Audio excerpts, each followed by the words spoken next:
Bien, entonces, me da muchísimo gusto darles la bienvenida a una sesión más de Laboratorio del Conocimiento.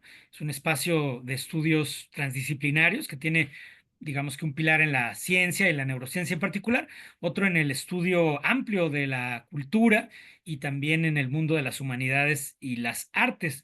Y el día de hoy tenemos el privilegio de contar con un experto en el campo de la neurociencia y la psicología, el doctor Humberto León Domínguez, quien es profesor de neuropsicología y teorías del aprendizaje, con un doctorado que estudia la dimensión cognitiva y la dimensión también neurocientífica de la conciencia. También se ha interesado por el estudio del daño cerebral, las lesiones cerebrales y el efecto que eso tiene sobre la cognición y el comportamiento. Y en general, Humberto pues ha sido un profesor que viene de España, del mundo de Andalucía, pero que ya ha estado en México un tiempo en Monterrey, en la Universidad de Monterrey, donde hace investigación empírica y teórica también. No quiero dejar de mencionar también sus intereses por el mundo de la inteligencia artificial. Y el día de hoy vamos a conversar con Humberto acerca de cuestiones que atañen a la psicología, a la filosofía de la psicología, a la convergencia entre psicología y neurociencia, y algunos puntos de debate muy interesantes que tienen que ver con quizá los contrastes y al mismo tiempo también la continuidad que puede existir en diferentes versiones de psicología conductista y psicología más orientada al estudio de la cognición. Por otra parte, el enlace con la neurociencia y los problemas metateóricos que surgen al debatir estas diferentes vertientes. Entonces, lo primero que quisiera yo pedirte, Humberto, es si podrías darnos una idea muy rápida de tu recorrido profesional o intelectual. Hola, hola a todos, ¿no? Antes que nada, pues qué gusto, ¿no? Qué gusto que me invitéis, Víctor, Octavio, Jesús. Para mí es un enorme placer poder compartir sobre todo de temas que creo primero que son necesarios, ¿no? Una conversación amplia sobre la cognición, representación mental, conciencia, ¿no? Que aborde desde muchas perspectivas científicas de la psicología. Y por eso es un gusto, ¿no? Estar aquí con vosotros y poder discutir de esto. En cuanto a mi CV, bueno, pues yo, como bien has dicho, soy de España, de Sevilla, pero salí jovencito, tengo ahora 40 años, salí jovencito de Sevilla, salí con 18, estudié en Madrid, estudié la carrera de psicología en la Universidad Autónoma de Madrid, hice dos maestrías, una de neuropsicología clínica, otra de cerebro y conducta, que es de investigación en la Universidad de Sevilla, y luego me volví para Madrid a terminar el doctorado, ¿no? Lo hice en la Facultad de Medicina y en la Facultad de Psicología. Sobre todo lo hice estaba afiliado al laboratorio de ritmos circadianos, ¿no? Por ahí un poco el interés también de la conciencia. Pero yo tuve la suerte de estudiar lo que a mí me interesaba, que era el tema de la conciencia. Entonces, pues fueron tres artículos, ¿no? Que tuve que publicar, que comentaremos a continuación, ¿no? Durante esta plática. Y más adelante, bueno, yo soy hijo de la crisis española del 2008-2009, a mí me golpeó de lleno, entonces veía, es decir, se jubilaban profesores pero no contrataban a nadie, ¿no? Entonces yo tuve que tomar una decisión valiente y emigré a Berlín. Entonces en Berlín pues acabé allí mi doctorado, hice algunas investigaciones, a lo mejor luego lo cuento, pero alguna anécdota graciosa hay, ¿no? En cuanto al trabajo. Y luego, pues bueno, empecé con el mundo de la tecnología, pero desde una vertiente científica, siempre como director científico, hasta que pues acabé en Silicon Valley, ¿no? Me dieron una subvención, estuve en Silicon Valley intentando, estábamos hace 10 años ya casi, de un dispositivo que te lo colocaba aquí detrás de la oreja, te captaban las ondas cerebrales a nivel del temporal, ¿no? Y te las sincronizaba en bilateral e intentábamos trasladarla al celular sin ningún tipo de cable, ¿no? En tiempo real. Entonces no tuvimos tanto éxito y yo siempre había pensado dedicarme a la ciencia. Ni se me pasó por la cabeza lo de ser profesor, pero salió una oportunidad muy buena en la Universidad de Monterrey y yo hice una valoración porque, como muy bien sabe Jesús, ser investigador puro indica o se necesita cada 2 o 3 años, cada un año, pues pedir una beca, demostrar resultados con todo el estrés que eso genera, ¿no? Y yo era muy consciente porque me he movido siempre en un ambiente muy científico y me salió una oportunidad de profesor de planta en la Universidad de Monterrey, pues la aproveché, era muy buena oportunidad. La verdad que no me arrepiento para nada, estoy súper cómodo, llevo ya 8 años en la Universidad de Monterrey, mucho estudio, mucho desarrollo de la neuropsicología, también del aprendizaje y la memoria. Y ahora mismo, pues bueno, soy director del Laboratorio de Cognición Humana y Estudios del Cerebro. También soy investigador del Centro de Inteligencia Artificial de reciente creación. Y nada, pues tengo un club de inteligencia artificial donde intento captar a psicólogas y a psicólogos para intentar impulsar pues el estudio cognitivo, pero dentro de la inteligencia artificial, ¿no? De cómo se puede trasladar el conocimiento de la cognición a la construcción de máquinas pensantes, ¿no?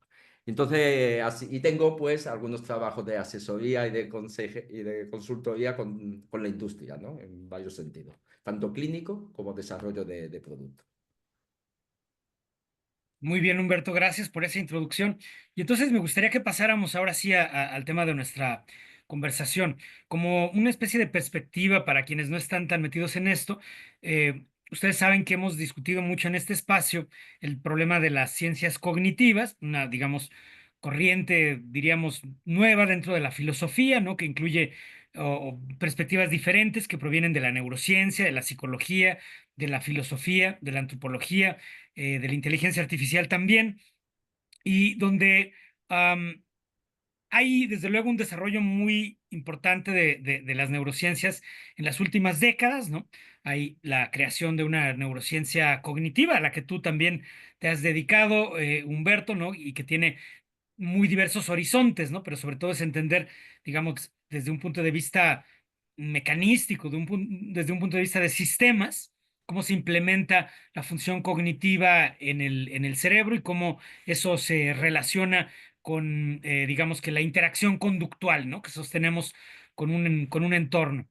Pero se nos olvida con frecuencia que para poder tener una neurociencia, digamos, útil, razonable y válida, necesitamos entender los procesos psicológicos, ¿no? O los procesos neuropsicológicos, si se quiere, ¿no? Y en ese sentido, yo ahí coincido con algunos psicólogos, incluso algunos de corrientes, digamos, de psicología científica como el conductismo, ¿no? Que defienden mucho la necesidad de tener un paradigma muy robusto desde el punto de vista de la psicología, porque si no, a lo mejor entendemos mucho acerca del cerebro, pero no entendemos los procesos psicológicos propiamente Ya. dichos, ¿no? Pero ahí tenemos un, un debate, ¿no? Tenemos un debate de cómo entender la psicología científica y ahí es donde me gustaría iniciar contigo, ¿no? Hay pues todavía más de 500 escuelas de psicoterapia, por ejemplo, ¿no? Algunas muy científicas, otras completamente pseudocientíficas.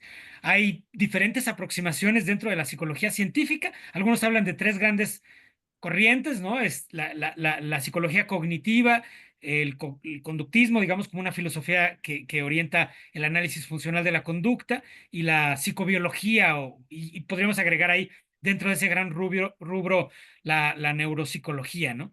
Entonces, ¿tú qué podrías decirnos acerca de esa colisión, de esos debates, de esas aproximaciones diversas que pueden a lo mejor estar en oposición o en continuidad? No sé si te gustaría a lo mejor enfocarlo un poco desde un punto de vista histórico o teórico. ¿Qué nos puedes decir acerca de eso, Humberto? Es, es que aquí todo el mundo, la corriente imperante ahora mismo en la psicología es el cognitivismo, pero realmente cuando hablamos en profundidad del cognitivismo, todavía solimos aludir a la definición de Neisser de 1976, que son procesos que ¿cómo era? Perciben, elaboran, procesan y recuperan información sensorial, ¿no? Imagínate el poco conocimiento real que tenemos sobre el cognitivismo. Y a diferencia del conductismo, que a mí el conductismo me encanta, pero me encanta integrado también con el cognitivismo, ¿no? Una cosa que valoro mucho del conductismo es su kinesiología, ¿no? De cómo ellos mismos han creado como un armas de definiciones, ¿vale? Conceptos muy bien definidos, muy claros, muy tangibles, con los que poder abordar el estudio científico, ¿no? Y yo tengo un poquito de envidia sana, ¿no? al conductismo debido a ese abordaje. Entonces, yo creo que primero lo que hay que separar lo que es cognitivismo de mente, ¿no? Porque yo creo que la mente ha sido como un concepto que a mí no me resulta incómodo, pero hay muchos psicólogos que sí les resulta incómodo, ¿no? Porque lo ven como un término paraguas sobre lo que debajo cabe todo, ¿no?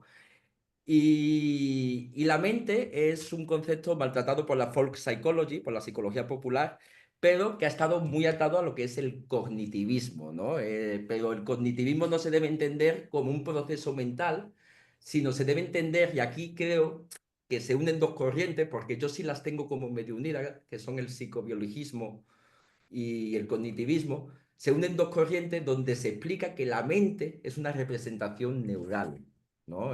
O es un conjunto de representaciones neurales. Ahora entraremos a discutir lo que es una representación neural. Pero para entender hasta dónde hemos llegado hay que partir desde muy atrás, ¿no? Incluso desde la misma época del nacimiento del conductismo.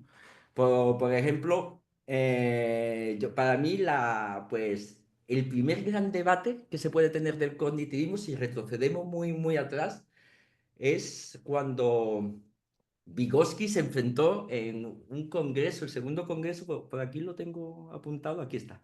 Segundo Congreso Nacional de Psiconeurología en San Petersburgo en 1924. Y yo me leí ese congreso, pues las actas del congreso, y la verdad que hubo un debate muy acalorado que la gente no es consciente y para mí que fue como el primer intento, porque por aquella época la reflexología en la antigua Rusia, en la URSS, era lo que dominaba, pero fue el primer intento de el del cognitivismo, meter la cuchara dentro de lo que se consideraba por aquella época el estudio científico de la conducta, ¿no? Vygotsky reclamaba, ¿no? a los reflexólogos, creo que era Bechterev, ¿no? Los grandes reflexólogos fueron Pavlov, Bechterev y Sechenov, pero creo que era Bechterev, no caigo ahora si era los Sechenov, no era Pavlov, que reclamaba que por qué no se estudiaba la conciencia. Entonces, Sechenov, y me hacía gracia porque hablaba como de que no le interesaba. Realmente es que decía, yo como fisiólogo no me interesa el estudio de la conciencia. Para mí, simplemente con explicar que la unidad más básica de la conducta o incluso de la mente humana es el reflejo. Y todo se construye, o todo lo que son la conducta humana, los procesos mentales a los que ellos no los negaban, pero como intentaban no tomarlos porque veían que su abordaje no era científico, sobre todo por la introspección, ¿no? Estaba como muy, muy castigado ese abordaje introspectivo de la conducta o de la mente humana. Entonces yo hablaba de la unidad básica y a mí que me gustaba hablar Vygotsky porque pinchaba mucho y hablaba de que tenían que meter, que sería incompleto un estudio, una explicación de la conducta sin incluir lo que era la conciencia o el lenguaje, ¿no? Digo, o el lenguaje. Y Sechenov, Bechterev, perdón, se negaba y una vez más aludía de que no era su papel, que ese papel era de los psicólogos, ¿no? Entonces aquí Vygotsky, no, incluso llegó a decir que la mente era un reflejo inhibido. Y esto a mí que me parece una genialidad en el fondo, y ahora voy a explicar por qué. Realmente, si hablamos de la teoría sociocultural de Vygotsky, la propia evolución o desarrollo ontogénico del lenguaje en el niño, desde el inner speech, del lenguaje interno, es primero un lenguaje externo donde el niño y controla su propia conducta a través de autoverbalizaciones externas, que las externaliza.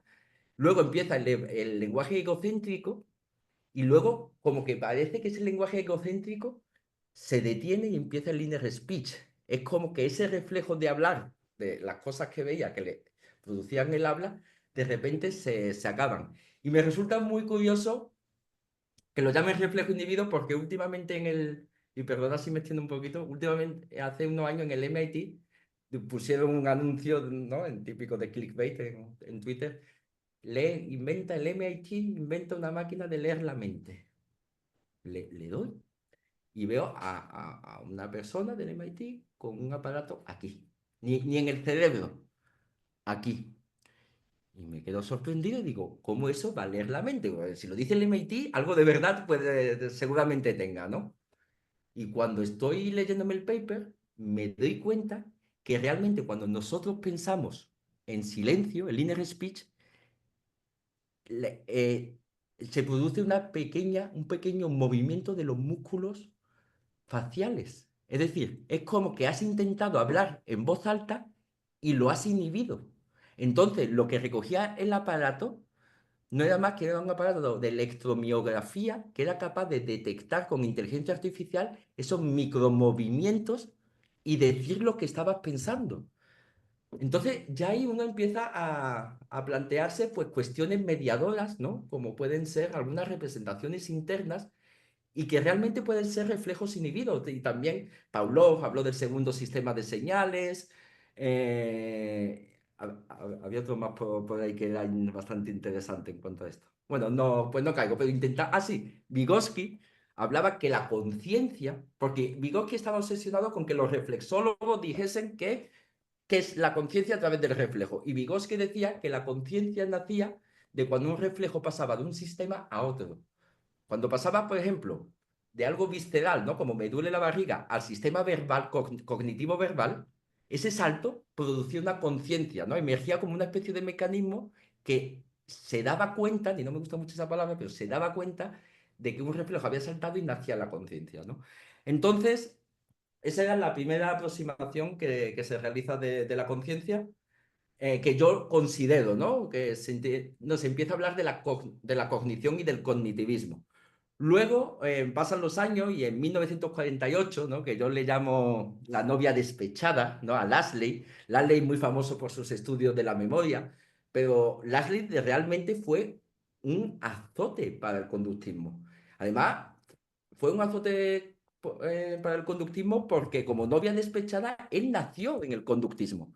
Él estaba en los laboratorios de Watson estudiando pues, la conducta de anidar o de crear nidos de los pájaros y la adquisición de habilidades de tiro con arco en las personas.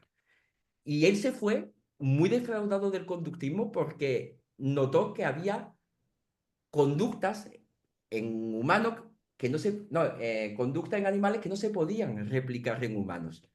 Y a partir de ahí parece como novia despechada de una mala relación, empezó como una especie de azote contra toda investigación conductista y lo más interesante es que él aludía al lenguaje. Y el lenguaje se convirtió, que ya Vygotsky medio lo había sugerido allí en 1924 con los reflexólogos, pero el lenguaje se convirtió en el gran azote. Mucha gente habla de Chomsky como como el gran azote, pero no fue Chomsky. Chomsky fue como un rematador ya de algo deambulando, ¿no? Ya le habían pegado ya muchos puñetazos si hacemos un símil pugilístico, ¿no?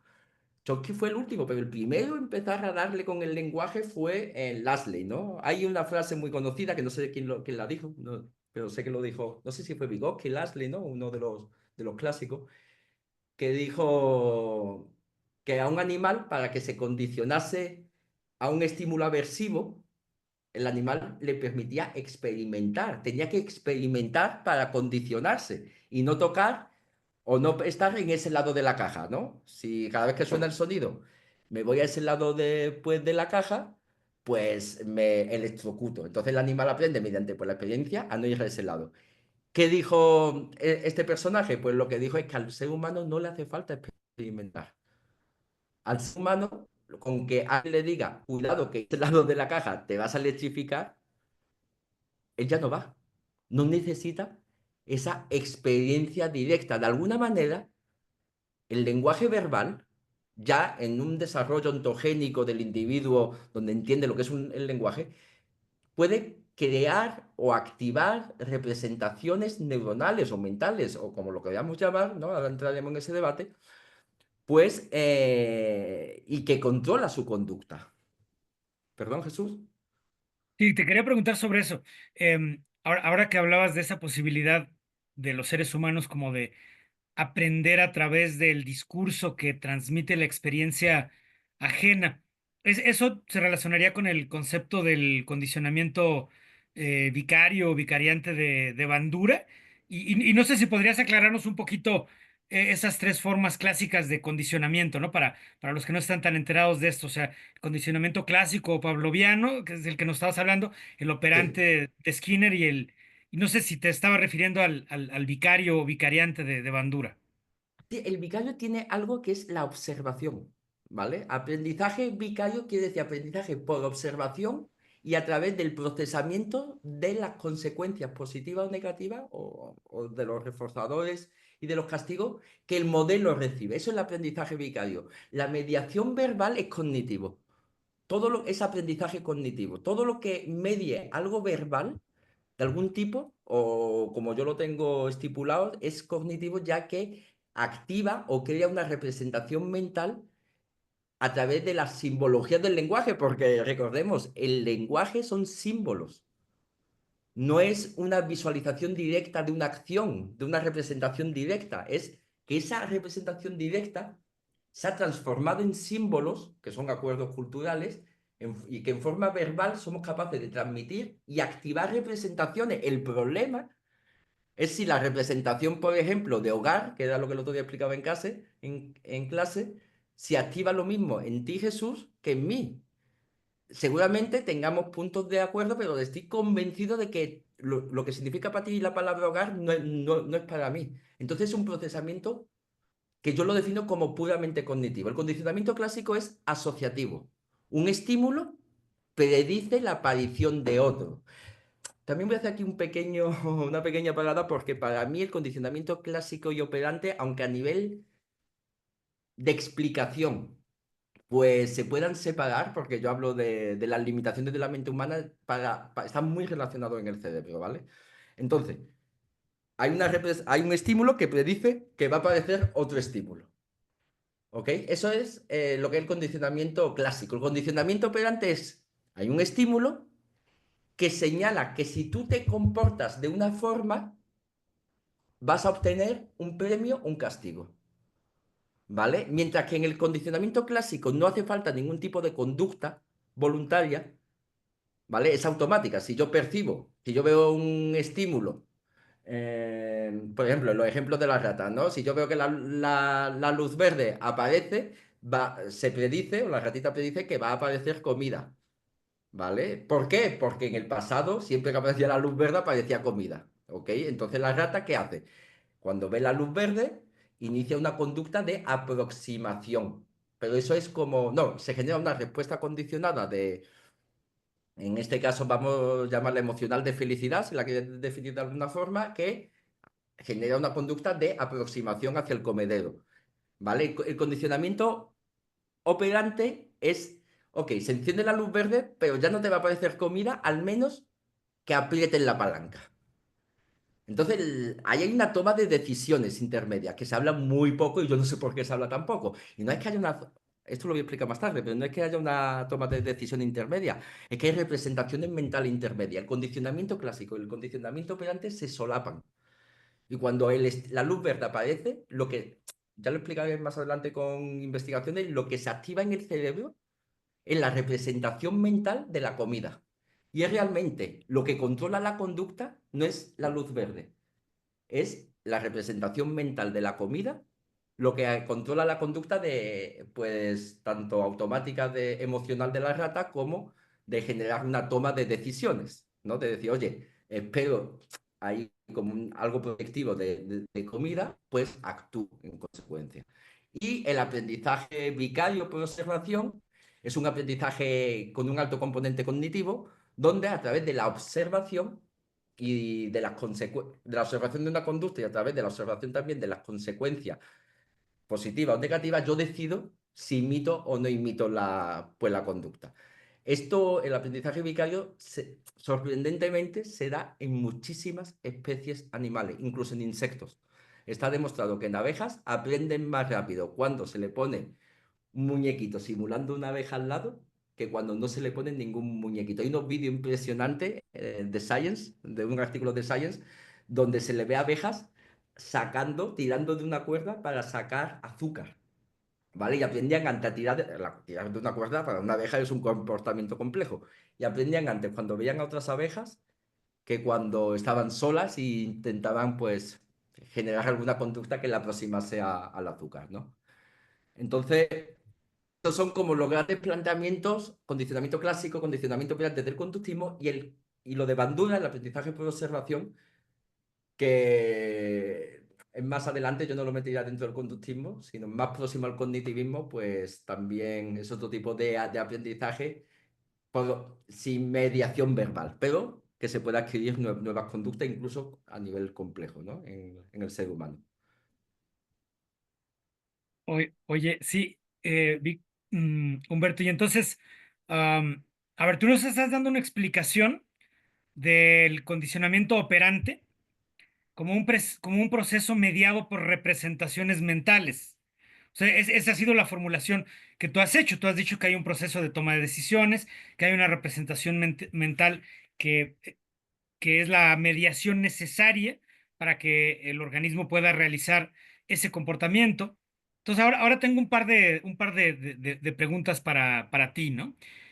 Bueno, una primera preocupación, que es una preocupación mía, y podemos decir que es como de orden metateórico y que concierne un poco a la filosofía de la ciencia, de la psicología en general y del conductismo en particular, y es la siguiente, o sea, hay quienes tienen una visión determinista del conductismo. Sí, Claro, esto es meternos de alguna forma en un problema metafísico muy amplio, ¿no? sí. Si quieres evadir esa parte de la discusión, evádela. No, Pero es no, que adelante, adelante, me encantan los yo retos. tengo una apreciación, yo tengo una apreciación de que el momento en el que se analiza con detalle el condicionamiento operante y ponemos en juego, por ejemplo, el rol de las variables disposicionales, en realidad se convierte en un modelo probabilístico.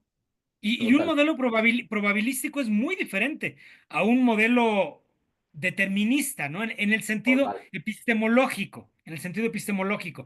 Entonces, eso como que, no sé si fractura un poco esa como ilusión de una predicción completa y perfecta que a veces se espera en el análisis funcional de la conducta y entramos al terreno de lo probabilístico, donde es muy Total. difícil además saber qué es lo que tiene peso causal, si la variable disposicional o los estímulos presentados, ¿no? Bueno, esa es una primera preocupación.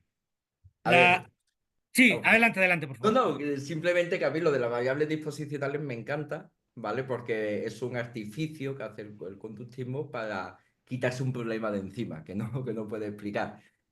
La conducta es probabilística. Nuestro cerebro es una máquina de hacer predicciones y cuando ve un estímulo verde, no ve la comida. Mira, por ejemplo, yo esto lo explico mucho. El pollo loco, que me encanta, ¿no? ¿No? Es una franquicia de comida de pollo que está excelente para quien Ah, no lo buenísimo, conozca, sí. ¿no? Está muy bueno. Pues cuando yo veo una señal de pollo loco, según el conductismo clásico, lo que me está diciendo es, yo inevitablemente, si tengo hambre, que sería una variable disposicional, y yo no la tengo como variable disposicional, yo la tengo como un drive, que es una posición de Hull, de Clark Hull, que fue quien dominó todo el tema neoconductista mucho antes que Skinner, y por una serie de razones Skinner sobresalió más adelante. Pero cuando yo veo el pollo loco, en mi mente, aunque no sea consciente, se activan diferentes representaciones mentales. ¿Cuáles? Se activa, me paro a comprar pollo loco. Oye, me están esperando a comer en casa. Tengo que ir a comer a casa.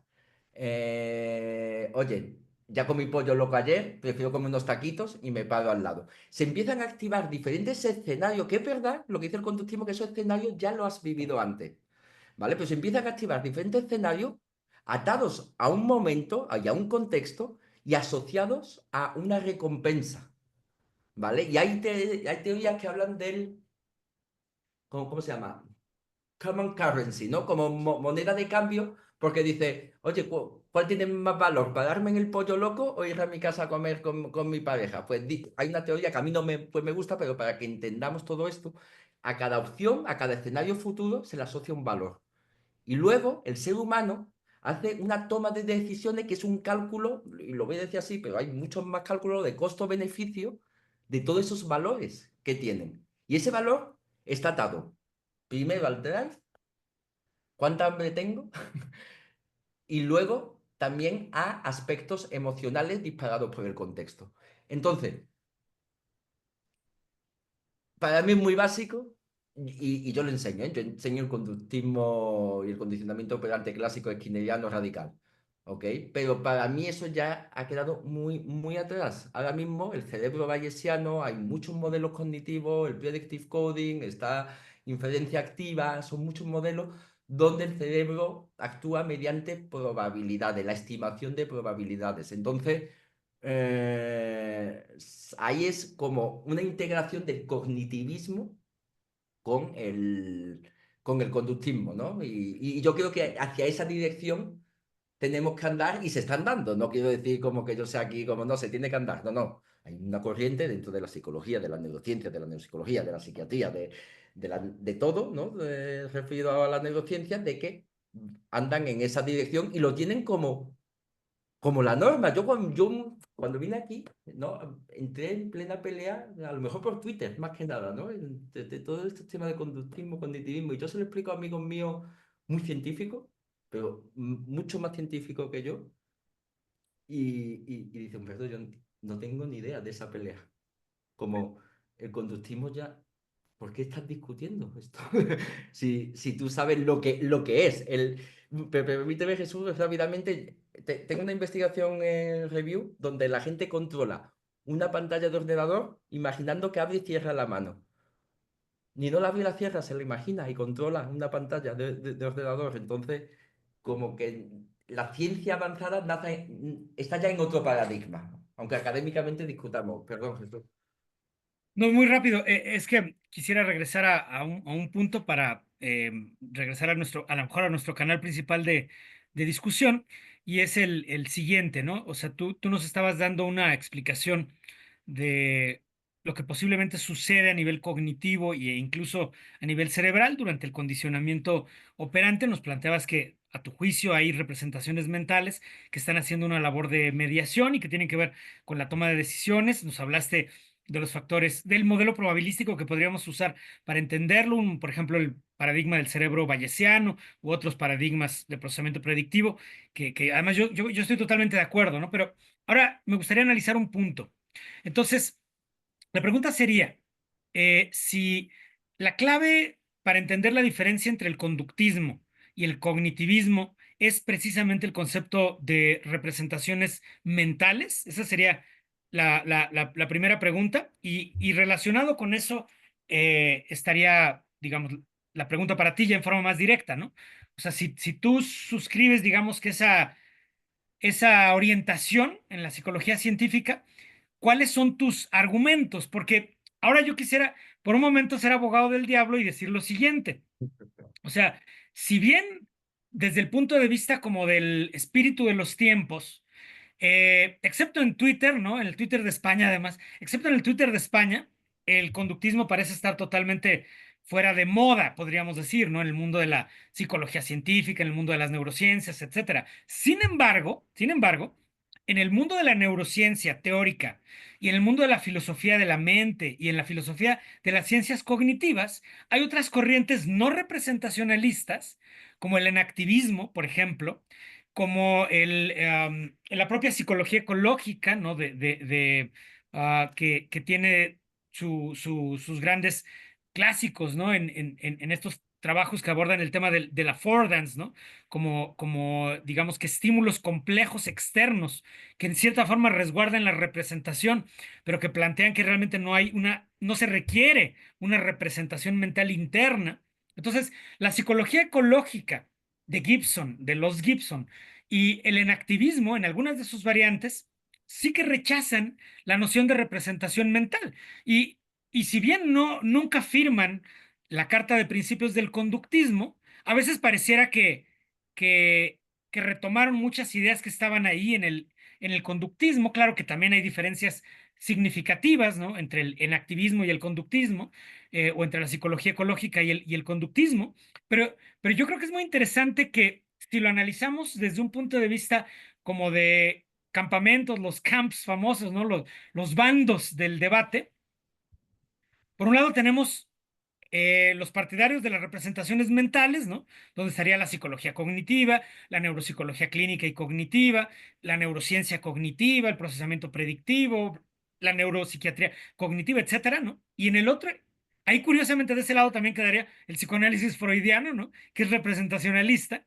Y del otro lado quedarían las teorías no representacionalistas, donde estaría primero que nada el conductismo metodológico radical, y luego vendrían quedando el enactivismo, la psicología ecológica, y curiosamente también, por ejemplo, ahí podría quedar el psicoanálisis relacional, que también es representacionalista, o incluso algunas corrientes de la filosofía del ambiente que vienen de Wittgenstein, de Gilbert Ryle, que también piensan que, o el ficcionalismo de lo mental, ¿no? Que ahora es una corriente bastante novedosa, que plantean que cuando utilizamos la metáfora de lo mental, solo es una metáfora, ¿no? Para ellos las representaciones mentales son una metáfora que estamos utilizando a partir de las representaciones externas, que esas sí son reales, ¿no? O sea, si yo veo en un libro las letras de una palabra, esas sí son reales y la representación mental solo es una metáfora que estoy utilizando por analogía con la representación externa, que esa sí sería la real. Entonces, bueno, nada más quería como plantear un escenario más complejo para que no parezca como que la discusión ya está Sí. completamente resuelta. Si bien yo estoy de tu lado de la discusión, me gustaría escuchar cuáles son los argumentos, ¿no? A favor de la representación mental como un elemento esencial para el entendimiento de la cognición y la conducta. Vale, realmente, más que representación mental, son representaciones internas o variables internas, que es lo que hablaban los neoconductistas primero, que aludieron a esta figura, ¿vale? Lo ¿Ok? vamos a llamar figura de momento, para explicar conductas en animales, ¿vale? En ratas, que no se podía explicar mediante el conductismo clásico, ¿vale? Luego, hay otra corriente que yo la veo como una extensión del conductismo, ¿no? Que habla de un drive y que es como un feedback negativo, ¿no? No sé si te refieres a eso, Jesús, de que nos comportamos de acuerdo a reducir ese drive mediante un feedback negativo hasta que la homeostasis se recuperase, ¿no? O la alostasis, ¿no? Que está también muy de moda. Nos comportamos de acuerdo a ese cambio de señal homeostática, fisiológica homeostática, y nos comportamos de acuerdo para reducir o volver al equilibrio homeostático, ¿no? Y mediante procesos de feedback negativo, y me encanta, ¿vale? Creo que es una buena aproximación, pero no entra en línea con las evidencias que yo manejo, ¿no? Ni no, ahí hablo de evidencias de la ciencia básica, ¿no? A nivel clínico, pues todos tenemos una intuición de que hay unas representaciones internas que modulan pues, la conducta, ¿no? Pero, o a través de la propia autoconciencia, ¿no? No, yo tengo mente. Te quiero decir algo interesante, y es que hay experimentos que te ponen EEG, o no sé si era EEG o fMRI, ¿no? Pero es capaz la máquina de detectar hasta 7 segundos antes la decisión que tú tomas conscientemente. Entonces, bastante interesante realmente, y volvemos a las posturas de Dennett, ¿no? De la ilusión de tener conciencia. A lo mejor la conciencia es una ilusión, ¿no? Y a mí este debate estoy abierto y me encanta escuchar, porque sí creo que es una evolución de los planteamientos conductistas, ¿ok? Ahora, ¿dónde nacen las representaciones internas? Para mí son dos científicos clave. Un primero es Tolman y luego es Rescorla. ¿Vale? Y ambos hacen experimentos que muestran evidencia de que hay algo, de momento lo voy a llamar algo, y ya vamos a ir evolucionando hacia dónde está tendiendo ese algo, ¿no? Hay algo que media entre el estímulo y la conducta resultante. Tolman hacía experimentos con ratas en laberintos. No era específicamente Tolman, era Tolman y sus estudiantes, ¿no? Donde hicieron un experimento, son mucho más complejos, pero lo voy a reducir para que se puedan comprender, ¿vale? Y para explicarlo completamente, incluso habría que leer el artículo porque son con muchos matices, ¿no? Pero lo que decía Tolman era ponían a dos grupos de ratas en un laberinto. Un grupo de ratas le dejaban explorar el laberinto antes, sin ningún tipo de recompensa en el laberinto. Entonces la ratita se recorría el laberinto sin ningún tipo de recompensa, no, sin ningún tipo de signo externo que guiase la conducta de la rata dentro. ¿ok? Se movía, pues como dicen, ¿no? Pegadita a la pared y recorriendo todo el laberinto. Y el segundo grupo de ratas le pusieron desde el inicio un quesito, o el pellet, ¿no? Que se llama, pues, lo que se llama quesito. Le pusieron un quesito.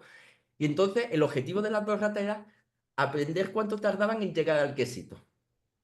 Entonces, el grupo de las ratas con quesito, imaginemos, aprendió en 10 segundos en llegar al sitio del quesito. De manera que si tú le quitabas el quesito, las ratas venían corriendo y llegaban en 10 segundos a donde estaba el quesito. ¿Qué es lo que ocurrió? Que en el grupo de las dos ratas, donde no le pusieron quesito y le dejaron explorar anteriormente, cuando pusieron el quesito, tardaron con, no sé proporcionalmente más, pero tardaron 4, 5, 6 segundos.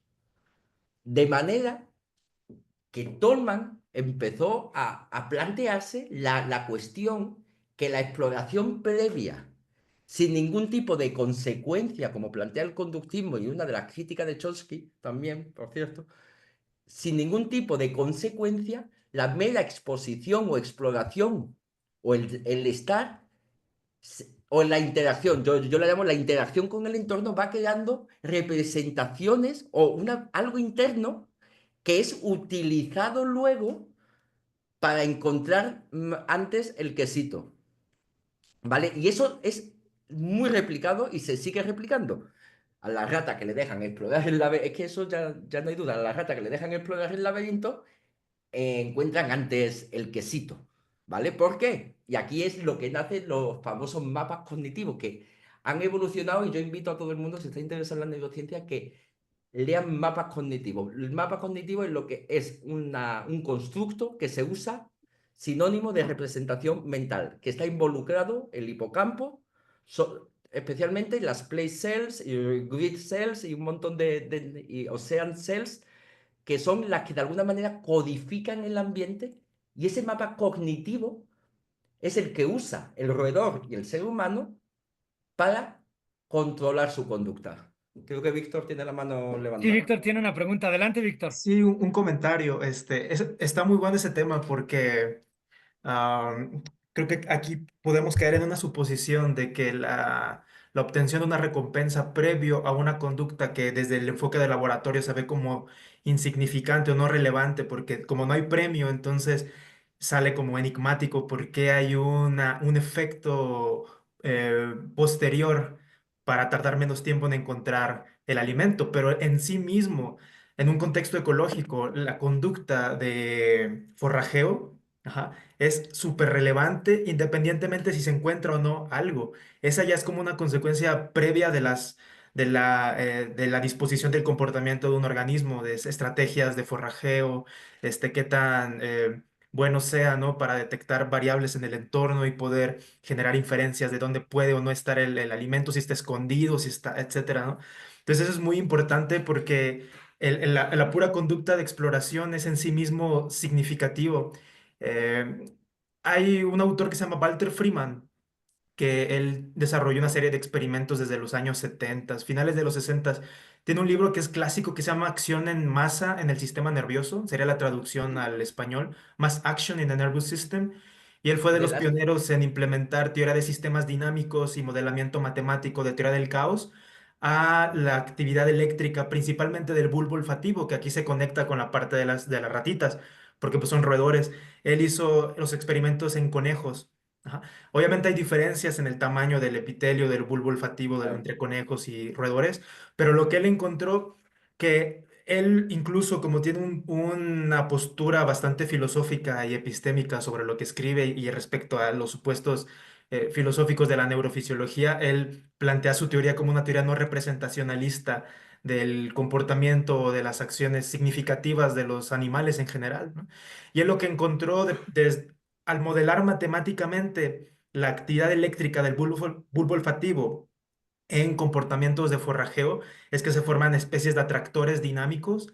No sé si Ok. han escuchado de la teoría del caos, del efecto mariposa, que se llama mariposa por la figura que parece como una mariposa.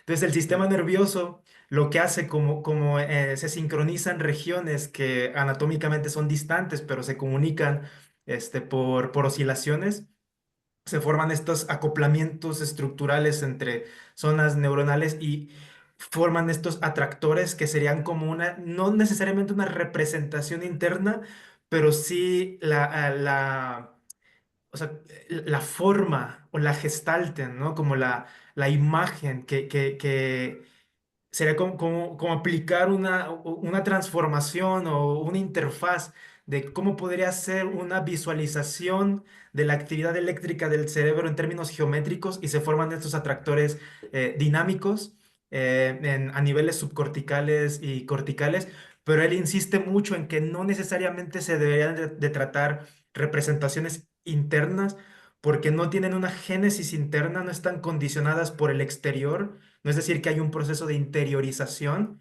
o sea, de que se forman por las propiedades externas del medio ambiente, sino que es la acción significativa, es decir, es el choque, la coalición entre las propiedades estructurales fisiológicas de un organismo y las condiciones del entorno, cómo está el espacio, si hay bloqueo, si está abierto, si es cerrado, cuál es su geometría, ¿no? Cuáles son los elementos del entorno. Entonces es la coalición entre ambos escenarios y no tanto la interiorización de las propiedades físicas del entorno hacia el cerebro o en forma de representaciones mentales. Esto lo plantea él como una forma de superar la dicotomía interno o externo o mente o cuerpo, o incluso la dicotomía que es incluso más vieja, la de organismo y ambiente, que en realidad cuando ves la neurociencia en términos de procesos biológicos, esas dicotomías pues se disuelven, ¿no? No hay como principios ontológicos ni metafísicos sólidos para atribuirle a algo como ser interno o externo, ¿no? Entonces, ahí quería hacer esa aportación porque me resonó mucho sobre los experimentos de Lashley. ¿No? Y también súper interesante porque es así. Es que yo muchas veces creo que el problema realmente del cognitivismo y de la psicología cognitiva es que él viene de una tradición filosófica donde los términos no están bien definidos. Y a lo mejor, corrígeme, Víctor, porque creo que sabes más de que yo sobre este tema, pero cuando hablas de una coalición externo-interior, estás hablando del campo perceptivo externo con el, llamémoslo, y otra vez la limitación de la semántica, del campo perceptivo interno, y hay como lo que la llama coalición o interaccionismo que de alguna manera conforma algo. Es que no lo Ujú. quiero llamar representación, porque ya si caemos en representación, otra vez tenemos el problema semántico, que es una representación, ¿no? Pero tú has hablado de atractores, ¿no? Y para mí atractores es como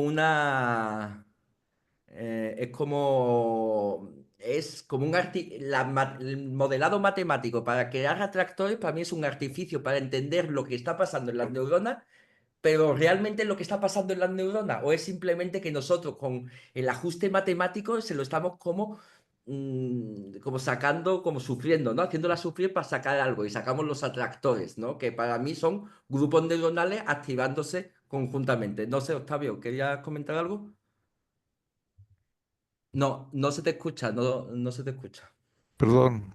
Sí, yo más que nada quiero hablar desde la experiencia, ¿no? Porque bueno, estamos hablando aquí un poco de la conciencia también y del pensamiento como el lenguaje verbal. Y bueno, como pintor, de alguna manera, sí creo que en el momento en el que uno quiere ejecutar eh, algo, por ejemplo, un rostro de memoria, hay una representación interna, o sea, sí sucede eso. Y es posible que esto requiera un entrenamiento, es decir, en la medida en que uno va trabajando una figuración en donde uno sabe dibujar, digamos, del natural y trabaja una serie de cosas, sabe cómo se construye, pero digamos que particularmente cuando uno trata de hacer un retrato, a partir incluso de o de memoria o de un boceto previo o de cualquier cosa, hay un momento en donde uno encuentra que hay un parecido con la persona que uno quiere retratar, ¿no? Y es porque de alguna manera sí hay una representación interna y creo que esto desde un punto de vista de cómo se estudian las neurociencias es muy complicado, por ejemplo, hacerlo con animales de experimentación, por decirte algo, ¿no? Porque es un proceso que sí implica como un trabajo más reflexivo y que tiene que ver a lo mejor también con algo de activismo, que era lo que mencionaba Jesús, ¿no? Es decir, hasta qué punto yo con mi cuerpo puedo ejecutar algo que es una representación que se parece a alguien. Y ese activismo también tiene que ver con un aprendizaje, porque si yo no tengo el aprendizaje, digamos, del dibujo, de la pintura, es muy difícil que yo pueda hacer algo que en un momento determinado llevar esta representación a un papel o a un lienzo. Entonces, digamos que estas partes yo creo que son también, requieren a lo mejor de otros modelos de estudio y otros modelos experimentales para poderse estudiar. Entonces, bueno, nada más quería comentar eso. ¿No? Y estupendo porque la ciencia se tiene que encargar de eso, de cómo un pintor experimenta fenomenológicamente una memoria perceptiva que se llama percepto imaginario, ¿eh? La neurociencia tiene nombre. Está el percepto visual, que es cuando la representación, cuando tú estás viendo la taza, y cuando no está, se llama percepto imaginario. Es decir, está ese nombre. Por eso la neurociencia tiene que dar respuesta, ¿no? Y rápidamente que me gustaría, y me encanta el tema de los atractores, porque yo también, ahí meto yo funcionalismo, ¿no? El qué crees, qué es la mente, ¿no? Pero bueno, es otro tema. Quería explicar los experimentos de Rescorla, ¿no? Que yo creo que se habla muy poco. Y para mí Rescorla es el gran personaje que introduce la variable de expectativa, ¿no? Pero yo quiero hablar de eso, que todo el mundo conoce el modelo de Rescorla-Wagner, pero yo quiero hablar de un experimento en particular, o varios experimentos. Se llaman experimentos de inflación y de evaluación. Cuando tú conoces bien estos experimentos y se los sacas a una persona que no cree en las representaciones mentales o en las representaciones internas, la variable interna, como lo queramos llamar, y conoce estos experimentos, como que el debate ya un poquito se acaba, ¿no? Porque Rescorla hizo unos experimentos y también metió segundo condicionamiento, ¿no? Entonces lo voy a también a reducir bastante, ¿ok? Para que se pueda entender porque son muy complejos de entender, hay que saber mucho de condicionamiento clásico. Entonces Rescorla lo que hizo es un condicionamiento excitatorio de tipo aversivo, donde puso una luz roja y a una ratita. ¿Vale? Un segundo, es me gusta apoyarme cuando explico esto en algo que pueda pintar. Una luz roja y le ponía un estímulo aversivo que era una descarga eléctrica, lo que producía una respuesta condicionada de miedo. ¿Ok? Cuando una vez ya estaba condicionada la rata aversivamente a la luz roja, ¿qué hacía Rescorla? La sacaba y le ponía, sin nunca más enfrentarla a la luz roja, empezaba un proceso de devaluación del estímulo incondicionado. No sé si era descarga o no sé si era una acuosa, ¿no? Una solución acuosa. No me acuerdo exactamente qué era, pero era aversivo, ¿ok? Un proceso de devaluación y tenía varios métodos, pero un proceso de devaluación voy a inundar del estímulo incondicionado aversivo hasta que pierda valor para ti. Es como, si te pego 50 veces pellizco, el pellizco número 51 ya no duele tanto. Entonces, en el pellizco número 52 ya no retiro la mano tan fuerte como en el pellizco 1. En el pellizco 1 la retiro así de fuerte, pero en el pellizco ya 52 a lo mejor hago así. ¿Entendéis? Entonces, Rescorla se aseguraba que al someterla al estímulo incondicionado de la descarga, la respuesta condicionada de malestar de la rata, ¿vale? Que hubiese disminuido, ¿ok? Y dice, ok, ya hemos conseguido que el estímulo incondicionado habituar a la rata para que disminuya su respuesta condicionada. Entonces, le voy a presentar otra vez la luz roja. Sin habérsela presentado antes, según el modelo clásico pavloviano, si la luz roja no se conecta con una representación mental, sino con una representación motora esquelética o directamente con los músculos, da igual que tú le hayas devaluado el estímulo incondicionado, que la luz roja va a emitir la misma respuesta condicionada que la última vez que se puso la luz roja. ¿Qué fue lo que pasó? Y también súper demostrado. Le puso la luz roja a la ratita y la ratita mostró la respuesta condicionada devaluada. Por lo tanto, Rescorla, conductista, y por eso se le llama neoconductista, pero Rescorla era conductista, empieza, y yo me he leído los artículos, preciosos artículos, donde parece hasta que le da un poco de vergüenza, pero que al final como que lo confiesa, ¿no? La mediación de una representación interna. Y, y esa es pues la prueba, es decir, según la tesis conductista, se le tenía que haber generado una respuesta condicionada igual que a la última, pero como se devaluó, pues ahora la respuesta condicionada ha cambiado y está asociada a la imagen mental del estímulo incondicionado. El estímulo condicionado, de la luz roja, en este ejemplo, se asocia con la imagen mental del estímulo incondicionado, no con la respuesta condicionada. ¿Vale? Y esto es clave. Y hay una serie enorme de experimentos, y voy a explicar uno solamente que juega con todo esto. Es que son complejos. A ver si me acuerdo. Era uno con 2 habitaciones, donde en una habitación está vacía y en otra habitación hay una ratita femenina, ¿no? Con su lacito femenina. Y meten a un ratoncito, ti, ti, ti, y se va a la habitación A, que es donde está la ratita femenina, ¿ok? Entonces, por asociación, asocia la habitación A con valor, ¿ok? Pero se va a la habitación B y allí no hay nada, allí no hay una asociación. ¿Qué es lo que ocurre? Que cuando estaba explorando la habitación B, le estaban midiendo le medían la activación de las neuronas y se dieron cuenta cuáles eran las neuronas que codificaban la habitación B. Y también descubrieron cuáles eran las neuronas que codificaban la habitación A con la ratita, que esa tenía valor. ¿Vale? Como estaba la ratita, se asoció con valor para la rata. La rata, cada vez que salía y le ponían en ese laberinto, se iba corriendo a donde estaba la ratita, ¿vale? Para cortejarla.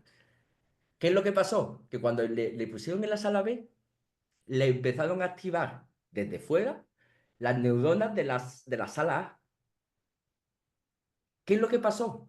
Que esa activación, esa convergencia, ¿no? O esa activación paralela se asoció. Entonces la ratita ya no iba a la sala A, iba a la sala B. Por una activación paralela de neuronas asociadas con valor a neuronas no asociadas con valor, se transmitió que las neuronas que no tenían valor empezaban a tener valor. ¿Vale? Entonces, para mí eso también es algo básico de que hay una representación, y perdona por usar la palabra representación, porque a lo mejor no es la más correcta, pero hay una especie de representación sobre variables que, como bien ha dicho Víctor, son variables internas y externas, que forman una estructura a través de la cual la rata utiliza, y tampoco se utiliza, tampoco quiero decir la palabra utilizar porque mete el componente intencional, pero que controla la activación de esa representación, controla la conducta de la rata. Y entonces, ya no es solamente que exista una representación interna, que era lo que decía Rex Corla y Tolman, sino que esa representación interna está en la estructura o en la conectividad, o en las dos, de las neuronas. Entonces ya tenemos la dimensión material del cognitivismo. O nos estamos aproximando, porque yo tengo otra teoría que, ¿cuál es, no? Y la representación y la dimensión material del cognitivismo está en la actividad neuronal. Ahora, tú puedes abordar esa actividad neuronal como desde una posición de filosofía de la mente fisicalista o funcionalista. ¿Es el proceso o es la propia neurona, no? Entonces, volviendo a la pregunta que me hiciste al principio y creo que me he enrollado mucho, yo creo que estas son las evidencias que a mí me hacen posicionarme y no cerrarme, ¿vale?, a una posición cognitivista de la existencia de ciertas estructuras internas que controlan la conducta. Ahora podemos hablar qué es el control, quién las controla, quién no las controla, pero realmente es la estructura interna que está en el cerebro lo que controla la conducta, ¿vale? Yo puedo seguir hablando, ¿eh? Si me Esa dejáis. sería tu, no, ¿Eh? está muy bien, o sea, esa sería tu posición, digamos, ¿no? Y entonces en ese sentido sería una posición representacionalista, a falta de una palabra mejor, ¿no? Exacto. Yo también he analizado extensamente el problema, ¿no? Desde muchos ángulos, en busca de terminologías alternativas y a reserva de que alguien desarrolle un neologismo mejor. Creo que seguiremos hablando de representaciones mentales, ya sea que estemos a favor de las evidencias que apoyan una teoría representacionalista o en contra, ¿no? Pero de todas maneras se convierte como en el punto de de discusión. Pero a ver, veo que Víctor levantó la mano. A lo mejor Víctor quiere hacer una réplica. Adelante, Víctor, por favor. Ujú. Claro, sí, es que el punto de la representación tiene la suposición de que queda como un remanente fijo o una interiorización digamos, como una entidad ontológicamente definida. Y no es tanto así, sino que lo que hace el cerebro es que construye significado dinámico que después se disipan esas estructuras, esos atractores dinámicos se disipan y después vuelven a emerger cuando sucede la misma acción o cuando nos exponemos ante experiencias similares. Cuando se activa, se vuelven a aparecer. No es que Emerge, se desaparezcan. construye otra vez el atractor y entonces eso da como la apariencia de que hay como un repositorio de representaciones que vuelven a existir, como traer el pasado hacia el presente, como directamente, pero no es tanto así, sino que estos atractores, como cuando la experiencia es significativa. ¿Sí? Queda ese remanente, pero no es que esté como en repertorio, no es que tenga una propiedad ontológica, sino que vuelve a construirse la experiencia, pero con la Vale. evaluación contextual del momento específico donde está ocurriendo una nueva experiencia. Entonces, no hay como tanto una representación que sea la del pasado, sino que es la historia significativa de actividad eléctrica del cerebro que hace construir, ajá, un patrón de activación nueva, ajá, que parece dar como esta sensación de que entonces tiene que haber algo almacenado previamente, pero como tal el cerebro no almacena cosas como así como entidades, pues. Yo no estoy de acuerdo. Entiendo lo que quiere decir, estoy de acuerdo en tres cuartas partes de lo que dice, pero yo sí creo que el cerebro representa. Es verdad que podemos hablar de cómo se activan esas estructuras. Y al activarse esas estructuras se están volviendo a reconstruir. Y parte de así se puede explicar lo de los recuerdos falsos, ¿no? Es una reconstrucción. Pero sí hay como, yo lo veo como que hay algo central, una estructura central, y luego está como algo más difuso. Tú estás hablando de lo difuso, ¿no? Se vuelve a reconstruir, ¿no? Pero hay elementos centrales que permanecen, ¿ok? Hay incluso neuronas que si se activan esa neurona, y estos son evidencias, si se activa esa neurona, si tú con optogenética le das a esa neurona, activa toda la representación. Los mismos experimentos de, echarme una mano aquí, ¿cómo se llama el neurocirujano de la anestesia? Que Ah, se me olvida. claro, Penrose. Penfield. Penfield. ¿Quién? Penfield, Penfield. Penfield. Penfield. Pero si Penfield le daba el electrocutazo al cerebro y la experiencia que sí que se construye.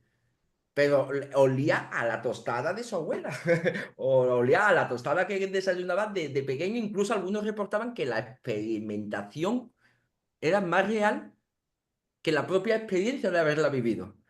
Entonces, ahí hay como una pequeña evidencia. En el daño cerebral también hay evidencias. La fase anómica. Se te olvida una palabra en concreto. Ahora, hay un problema, y es que, y Penfield y Lanley pues lo saben, ¿dónde está almacenado o qué es una representación neural? Porque yo estoy de acuerdo contigo, sí, es una reconstrucción, ¿vale? Tiene que haber un proceso y ahora sí que entramos ahí. Pero, ¿dónde está? Y está muy difuminado en todo el cerebro. Una representación mental no es el sensus communis de Aristóteles, localizacionista, está aquí, ¿no? Tu representación de casa está aquí. Tu representación de casa es memoria episódica, son memorias perceptivas, son memorias motoras que coexisten en un espacio distante en el cerebro. Y es esa representación que se activa y activa muchas zonas del cerebro. Entonces, sí me permite un poco discrepar en ese sentido, ¿vale? Porque sí creo que haya una estructura. Ahora, sí que es verdad que que esa estructura o esa representación no existe hasta que, bueno, existe materialmente, pero fenomenológicamente no existe hasta que se activa. Y en esa activación puede perderse información porque no es perfecta pues, la activación. Y si se pierde información cuando se activa, cuando vuelve a desactivarse, esa información ya está perdida, ¿ok? Y ahora voy a decir algo aquí que es un aporte, no, que no es mío, pero es de la lectura, ¿no? Que he hecho. ¿Dónde realmente en la dimensión material de las representaciones, y ya no la voy a llamar mental, son neurales? Para mí, la representación neural está en Se llama Neural Spike Train, ¿vale? El Neural Spike Train es ese código Morse, y perdonad otra vez por una metáfora que a lo mejor es desafortunada, pero un código Morse de los potenciales de acción de una neurona, que una neurona es una estructura compleja que puede procesar información compleja una sola, ¿eh? Y ya hay súper experimentos que están... Hay un experimento que lo demuestra súper bonito, ¿no? De Science, pero vamos, eso es muy, muy fisiológico, ¿no? Pero lo que viene a decir es que la actividad de esa neurona de spike trains, es decir, los potenciales de acción, es como un código Morse. Se levanta y se apaga, Ujú. pasa un espacio, se levanta, se apaga, pasa. Pues el espacio que hay, el número de picos que tiene y las ráfagas, esa es realmente la codificación, que la codificación, otra palabra que es discutida, es la codificación representacional de los eventos externos e internos. Es decir, si tú agarras una neurona, la quitas y pones otra neurona que sea capaz de disparar, que vaya a los mismos sitios, que es muy difícil, tienen hasta 30.000 posibles conexiones, pero que vaya a los mismos sitios y que haga el mismo spike train de ráfaga, se presupone que puede experimentar exactamente lo mismo. Y esa es para mí la dimensión material que se une un poco, Víctor, con lo que tú decías. No es que esté en la neurona, sino está en la actividad y en cómo es la actividad de la neurona, ¿no? Claro, sí. Sí, a ese nivel yo estaría, por ejemplo, de acuerdo en admitir un tipo de representación.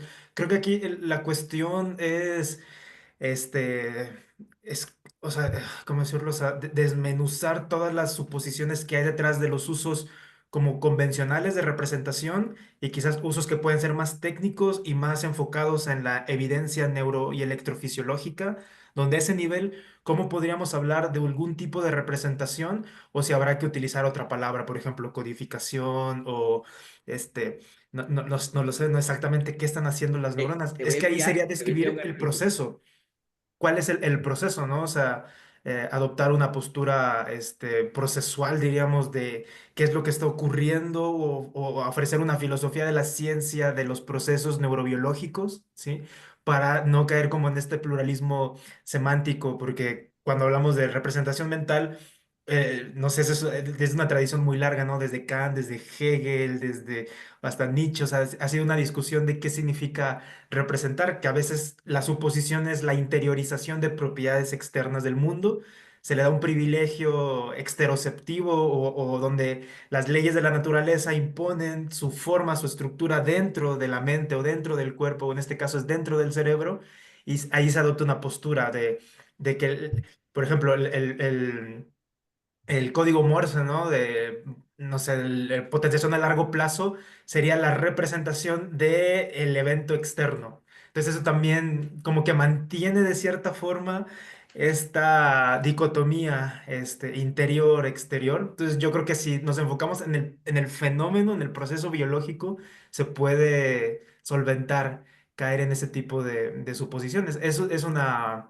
reflexión. No sé qué ustedes qué opinan. Pues yo creo que hay varios puntos de debate súper interesantes y sí, es exactamente a lo que, a lo que veníamos, ¿no? A hablar de representaciones mentales. Ya no sé si nos dará tiempo de hablar sobre el problema de la conciencia, pero eh, yo de lo que comentabas, Humberto, y también de lo que tú comentaste, Víctor, veo varios puntos de debate muy interesantes, ¿no? Uno tiene que ver, como decía Víctor, con todos los supuestos que podemos cargar cuando utilizamos el término representación y de manera más específica representación mental, ¿no? Entonces, sí estoy de acuerdo en no dar por hecho en forma ingenua nunca esa terminología con su semántica, sino en aclarar qué queremos decir, qué tipo de tradición estamos suscribiendo. Pero ciertamente una problema que ocurre a veces, Víctor, cuando se debate entre neurocientíficos y filósofos, es que los filósofos creen que los neurocientíficos están hablando de la representación como a la que se refieren los filósofos, que es esta representación que tiene efectivamente una tradición en Kant, en John Locke, etcétera, etcétera, ¿no? Y no necesariamente, o sea, el concepto de representación tiene su propia tradición y su propia historia conceptual en el ámbito de las neurociencias, desde Hugh Glynn Jackson y otros autores del campo de la neurología clínica, cognitiva, en la neuropsicología y demás, que tienen su propia semántica, ¿no? Entonces, siento que a veces ahí se genera una especie de torre de Babel, pero estoy de acuerdo que Ajá. es una de esas palabras que requieren una clarificación conceptual, ¿no? Apoyada, desde luego, por una filosofía de la neurociencia y una filosofía de las ciencias cognitivas, porque de otra manera no estamos completamente claros de qué es lo que estamos hablando cuando usamos el término representación mental. Bueno, de hecho, al decir mental, también ya introducimos un montón de supuestos, ¿no? Entonces, yo en relación con eso te quería preguntar, Humberto, de manera más específica.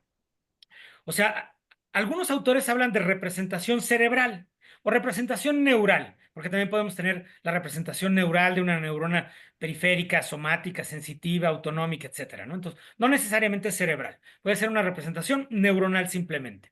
Ok, y la representación neuronal podría ser un caso particular de la señalización biológica en general, porque también podríamos hablar de procesos de señalización con algunos atributos cuasi representacionales.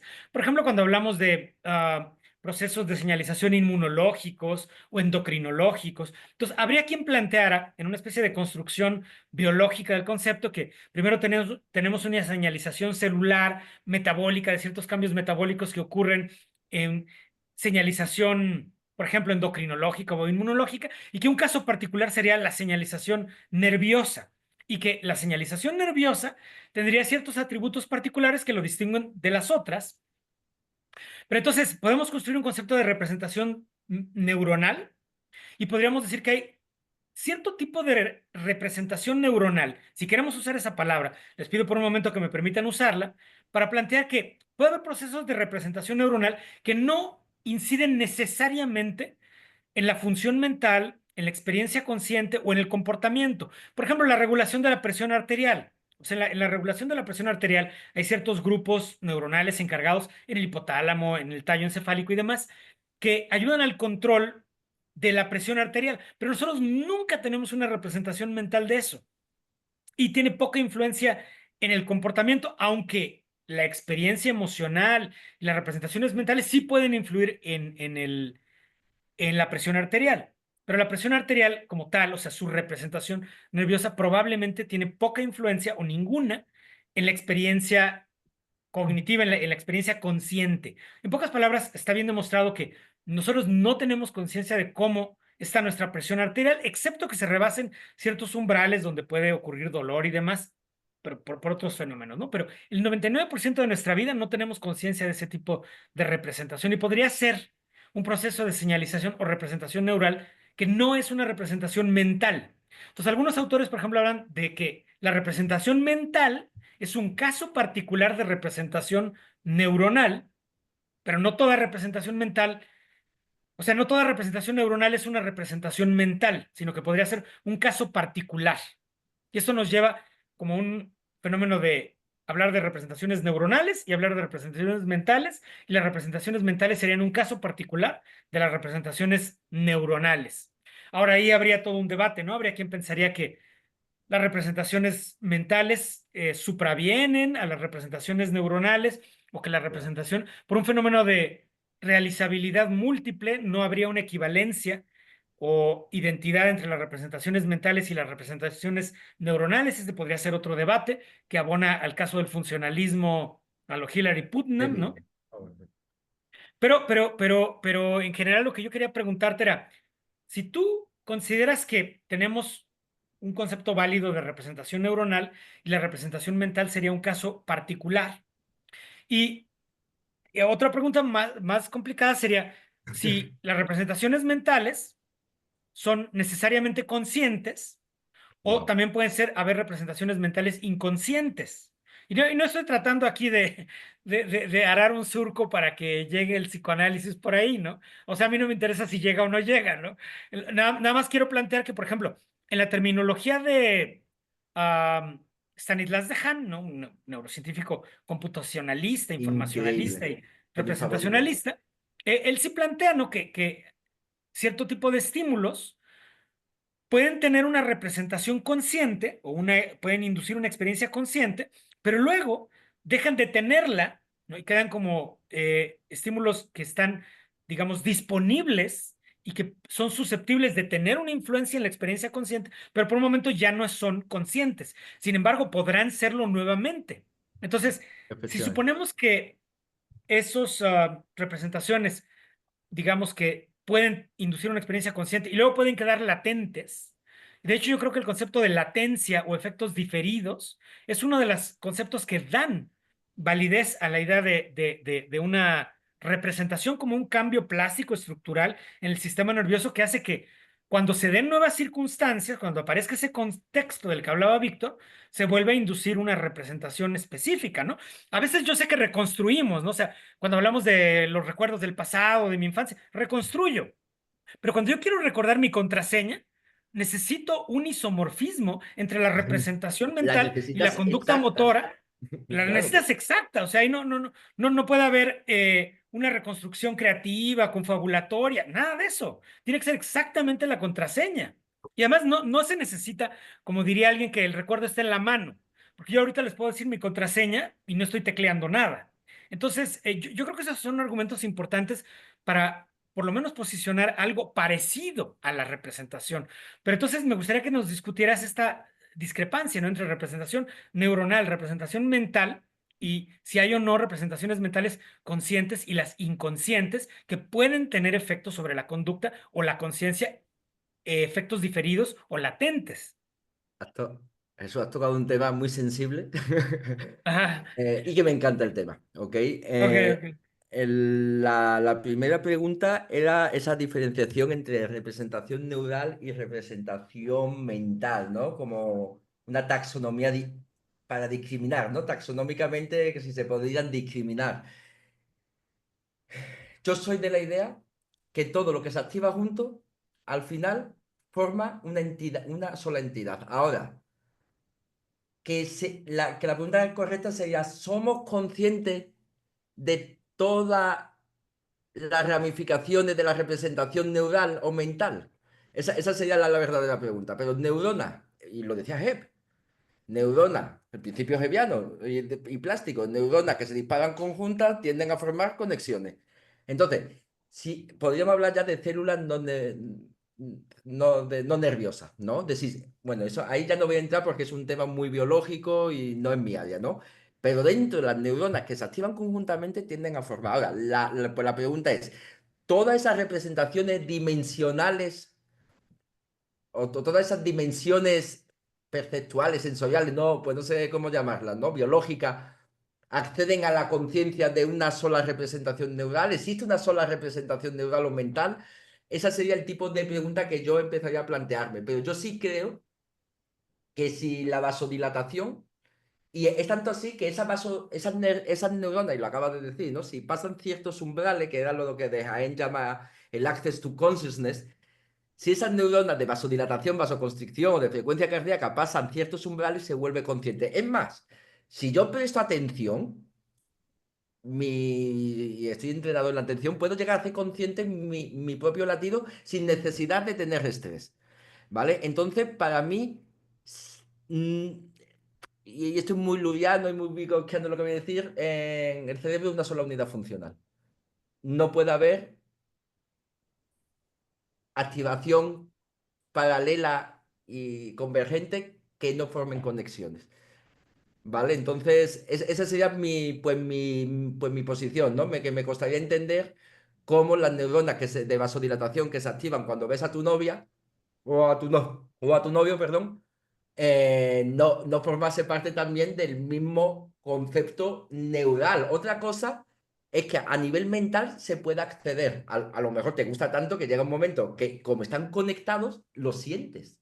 Pero tienen que estar conectados. No se puede disociar los procesos nerviosos básicos, por decirlo de alguna manera, con los procesos nerviosos superiores, y llamamos a esto las condiciones complejas, ¿no? Como puede ser ya también la autoconciencia y todo eso.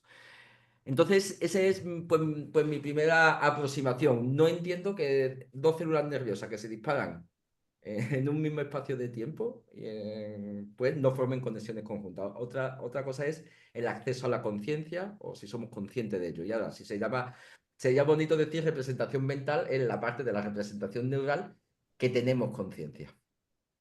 Vale, Ok, porque esa era la pregunta técnicamente, ¿no? O sea, para ti serían sinónimos el término de representación mental y el término de representación neuronal. Eso significaría que toda representación mental es neuronal y toda representación neuronal es mental. Esa sería para ti, o sea, sería una relación de un sinonimia fisicalismo duro. o un conjunto más grande dentro del otro, o la representación mental no Eh, necesariamente sería es lo neuronal. mismo, es lo mismo, pero no entra toda la conciencia, si lo queremos decir así. Para mí es lo mismo, no hay una disociación en teoría de la identidad, fisicalismo puro y duro.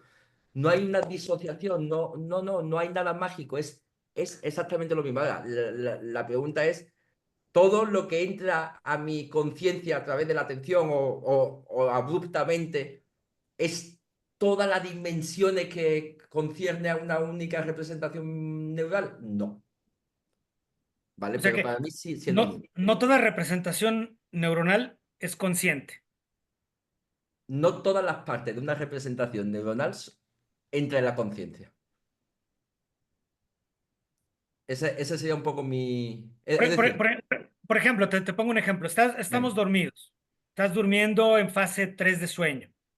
No tienes experiencia consciente o mínima en ese momento. Y sin embargo, los procesos de regulación fisiológica del corazón, del riñón, del pulmón, de la frecuencia cardíaca, de la presión arterial, del control, por ejemplo, de la representación de electrolitos, el sodio, el potasio, hay una representación neuronal, hay una señalización biológica de todo eso, pero en ese momento tú no estás consciente de nada de eso. Sin embargo, los procesos fisiológicos están teniendo mecanismos de coordinación y control neuronales que implican una señalización y una señalización además que tiene que ser muy precisa, porque son parámetros totalmente. fisiológicos, ¿no? No es una representación muy gruesa o aproximada. Entonces, si quisiéramos usar el concepto de representación neuronal para referirnos a esos procesos autonómicos, uno tendría que plantear que hay en ese momento no estamos teniendo conciencia de ellos. Y por cierto, al despertar tampoco vamos a tener una recolección de todos Yo esos procesos. te quiero... Bueno, vamos a dejar Octavio, pero luego te voy a plantear Ok, una situación. sí, Sí, bueno, está bien. yo, de hecho, con lo que acaba de decir Jesús, porque con el ejercicio que estoy haciendo, digamos, de trabajar en la pintura, eh, el tema de la interocepción, estoy haciendo un ejercicio por tratar de percibir mis órganos internos.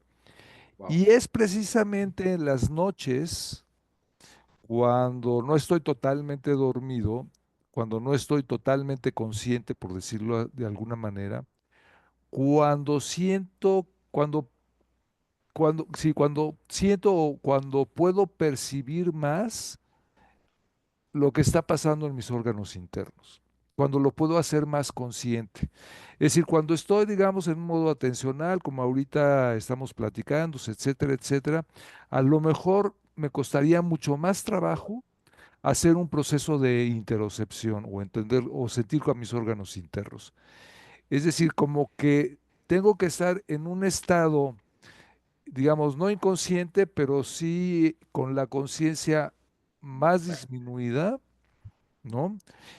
Semidormido si quieres, y es lo que he encontrado por experiencia, y es donde es más fácil en todo caso percibir los latidos cardíacos, percibir las molestias gástricas, etcétera, etcétera, ¿no?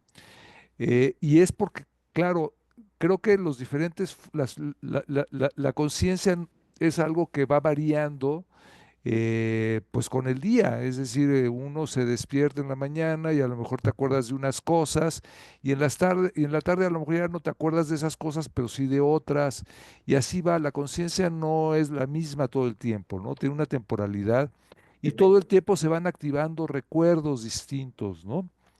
Y representaciones, porque sí hay representaciones, pero pero la representación yo diría que implica ya también una intencionalidad en el sentido de que las representaciones son finalmente ya desde una, pues, y ya, digamos ya en este bucle fenomenológico propiamente dicho, la representación para mí se da cuando somos conscientes de que estamos, de lo que estamos pensando. Es decir, cuando estamos observando nuestros pensamientos es cuando se da la representación con mayor claridad. Ahí has tocado también muchísimos temas súper interesantes. voy a ir así rápido, ¿ok? Porque sería una entrada perfecta para el tema de la conciencia. Pero yo el tema de la conciencia soy muy médico, ¿vale? Cuando habla de diferentes estados de la conciencia durante la vigilia es el arousal. Y el arousal está controlado por ritmos autónomos como los ritmos circadianos controlados por el tronco del encéfalo, ¿no? Eh, También cuando estás durmiendo, lo que pasa que lo que dicen por las teorías, y no me acuerdo de qué teoría exacta, pero lo que dicen por las teorías científicas es que hay muchas representaciones que se activan y que luchan por entrar en la conciencia. Cuando tú estás descansando, lo que estás dejando es que no, ya no haya tantas representaciones intentando entrar en la conciencia. Entonces te relajas y las representaciones más básicas que hay son las interoceptivas. Y esas son las que ganan. Ya no hay esa lucha por quién entra a la conciencia, yo, sino ya solamente queda la interoceptiva y va andando a la conciencia, ¿no? Entonces, la relajación lo que evita es esa lucha, ¿no? De representaciones neurales por entrar.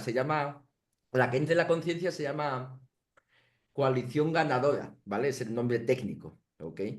Ahora, Jesús, te quiero plantear un escenario, ¿ok? Yo sí creo que el sistema autónomo de regulación del sueño por la noche es una extensión de la vigilia. Y me voy a explicar. No es verdad, no es verdad que cuando tú observas, si tienes una buena higiene del sueño, cuando observas la cama, tu cuerpo se empieza ya a autorregular esos procesos autónomos de los que tú no tienes conciencia, pero que la ciencia sí sabe qué pasa. Cuando tú observas una cama, la cama ya está asociada a una disminución de los procesos autónomos. Igual que el descenso de entrada de luz por el quiasma óptico y el aumento de la melatonina, creo que es aumento, ¿no? El aumento de la melatonina también induce el sueño. Incluso el propio contexto también se ha demostrado que es asociativo, con poder para bloquear, el nombre, ensombrecer otro tipo de estímulos. Y el contexto puede ser tu casa por la noche. Pues tu casa por la noche, tú llegas a trabajar y llegas a descansar. Entonces hay como una especie de extensión o de conexión que no se puede disociar tampoco es el momento de descansar. Y eso viene determinado por procesos asociativos que podríamos discutir si los procesos asociativos son cognitivos o no, que hay ahí también un interesante debate. Pero no es como una disociación no, ya ha empezado la noche y ya se empieza. La noche empieza, dicho de una manera muy reduccionista, desde que ves la cama.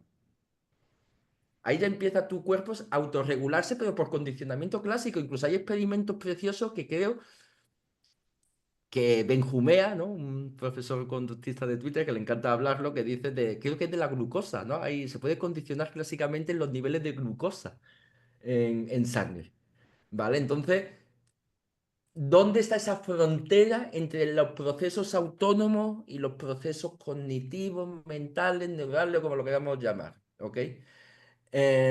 Yo no la siento tan clara. Yo admito que hay debate, porque como no, a lo mejor para especialistas no hay debate, ¿no? Pero yo no veo es que es todo. Una representación mental lo es todo. Es tu cuerpo, tu mente, tu representación, tu memoria, todo. En ese sentido. Yo mi réplica sería que hay límites fisiológicos y homeostáticos a lo que se puede conseguir con el condicionamiento. Sí es cierto que se pueden condicionar respuestas metabólicas, inmunológicas, eso está muy bien estudiado, indiscutiblemente es así, pero hay límites circadianos, por ejemplo. Hay experimentos donde se depriva completamente de luz a las personas y entonces se ve, de todos modos tienen un patrón circadiano. O sea, la gente se duerme y se despierta, con o sin luz. Claro que se modifica en presencia de la luz. Entonces, los ritmos circadianos Ok. tienen límites a lo que se puede condicionar. Lo mismo los límites, por ejemplo, y Santiago Benjumea estará de acuerdo conmigo que no podemos generar un condicionamiento efectivo para que las personas tengan hipoglucemia en grados francamente peligrosos, como para que haya una lesión cerebral. No se puede conseguir. Tampoco nos podemos tener un condicionamiento para tener hipoxia, ¿no? Inmediatamente empezamos a tener disnea y empezamos a buscar oxígeno como sea. Entonces, yo sí creo que hay límites fisiológicos muy claros, Ok. pero mi punto no iba tanto en ese sentido. Mi punto no iba tanto en ese, porque yo sí creo contigo que hay una convergencia robusta entre la fisiología y la conducta. Eso estoy de acuerdo. Mi pregunta era más bien en el sentido de que, por ejemplo, durante la anestesia, para usar un ejemplo más profundo que el del sueño, porque en respuesta a Octavio yo diría que cuando uno se está quedando dormido es un espacio ideal para explorar las Sí, sensaciones interoceptivas, pero cuando ya estamos en fase 2 o 3 ya no tanto, ¿no? Y desde luego que en fase REM tendremos muchas más experiencias oníricas con acceso a experiencias conscientes y demás. Pero, por ejemplo, en la anestesia profunda, ¿no? De todos modos hay una regulación fisiológica y hay procesos neuronales que se encargan de mantener la presión arterial y demás, y prácticamente ya no hay nada de conciencia o por consenso no hay nada de conciencia. Pero todavía voy a poner un ejemplo más duro. En el estado vegetativo, donde no hay ningún parámetro de conciencia, de todos modos hay regulación autonómica. Entonces yo sí creo que se puede plantear en forma fuerte que no todo proceso neuronal contribuye a la conducta de interacción, entendida como conducta sensoriomotriz de interacción, y mucho menos a la experiencia consciente. Pero bueno, ese es un punto mío que tú desde luego puedes rebatir, ¿no? Ahora, porque estamos ya Doc, disculpe, muy... ¿podría repetir lo Sí, último que dijo? La última afirmación. sí, que no todo proceso, no todo proceso neuronal, neurofisiológico, y Ujú, que para mí son procesos de señalización y en última instancia de representación, pero de representación de señales biológicas que provienen del ujú, riñón, del pulmón, etcétera, no necesariamente señales con simbólicas del medio externo. ujú. Estos procesos fisiológicos, no todos ellos contribuyen al comportamiento de interacción sensoriomotriz y mucho menos a la experiencia consciente. Porque, insisto, en el estado fisiológico, en el estado patológico del estado vegetativo persistente, el Ujú, sujeto se mantiene vivo porque hay una regulación nerviosa a través del sistema nervioso autónomo de procesos básicos como la función cardíaca, la respiración, etcétera, sin que haya ninguna conducta de interacción y sin que haya tampoco experiencia consciente, hasta donde sabemos. claro, sí. Bueno, esa era la afirmación, pero la pregunta o la propuesta para Humberto sería la siguiente. Humberto, si quieres hacernos a la mejor, porque ya vamos para 1 hora 40, ya habíamos hablado de un par de horas. Digo, yo puedo seguir, pero no queremos abusar de tu tiempo. A lo está mejor bien, dártelo. estoy cómodo, estoy cómodo. Ok, darte la oportunidad de que hagas una formulación final, pero a lo mejor me estoy adelantando y a lo mejor Víctor quiere hacer un comentario. Piénsalo, Sí, Víctor, y sí, si sí me quieres hacer gustaría igual hacer ok, un haz un último comentario comentario. y luego yo ya te pido esa última intervención, Humberto. Por favor, Víctor. Sí, sí, bueno, a mí me gustaría hacer explícita la sugerencia de que para abordar el tema de la conciencia, necesariamente tenemos que abordar el tema de la evolución temprana del sistema nervioso, también de construir nuestras formas de conceptualizar lo que entendemos por coordinación, por movimiento, por interacción, y echar ahí un vistazo a la función biológica evolutiva del sistema nervioso que tiene que ver con la explosión de la complejidad multicelular y la coordinación de sistemas, ya ni siquiera pensar tanto como en un sentido de sistema cardíaco, sistema nervioso, sino irnos a las bases de la evolución temprana de los músculos, la evolución temprana del sistema nervioso para el control muscular. Y de ahí irle como agregando, ir agregando, bueno, ¿qué apareció después? Quizás el sistema óseo, cuando evolucionó, no sé, el sistema inmunológico y echar un vistazo a esa historia filogenética de cómo como si fuera un edificio, ¿no? Cómo se ha construido ese edificio sobre el cual se han agregado sistemas fisiológicos sobre la marcha por un proceso muy largo y también como ¿cómo decirlo?